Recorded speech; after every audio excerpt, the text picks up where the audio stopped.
Mo'minjon, 6 payt chekaverdi, tinchlikmi-ku? Sevgan qizim adasi bermayapti. Nimaga bermaydi? Damaschiga berarmish. U damaschilar qancha ham topardi. Ya to'g'ri, ko'p ham topmaydi Mo'minjon o'zi. Hatak normal.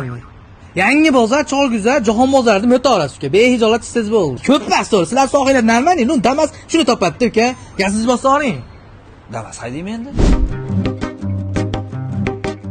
San'atkormi bu aka? Ya qanaqa san'atkor? Damaschi bu. O'zi qo'riqchisi bilan yuryapti. Damaschidan boshqarib bo'lmay qoldi. Assalomu alaykum, O'tkir Shodmonov. Assalomu alaykum. Siz bloger edingiz, damaschilikka qanday o'tib ketdingiz? Endi damaschilikka hamma xohlasa o'tyapti. Ma'lumchi ham damaschi bo'lyapti, boshqa hamma kasb o'z damasga ura boshlandi-da. Endi asosiy topish tutishimiz damasdan bo'lib qoldi. Blogerlikda bu turibdi chay puli. Bunda lekin asosiy pul shuyoqda. Endi damas bu o'zgacha dunyo. Damas bu Malibu nima u? Malibuga 4 ta odam ketadi, 3 ta odam ketadi. Damasga 7 ta odam, 8 ta odam orzu qilgan odam damasga minaman deb yotibdi. Sizday bo'lish uchun nimalar qilishimiz kerak? Damaschi bo'lish kerak. Bo'ldi, boshqa yo'li yo'q. Damaschi. Qo'lim charchab ham ketmang. Olib qo'ying mana. Damaschilar shunaqa bo'ladi. Bitta bir og'iz so'z u.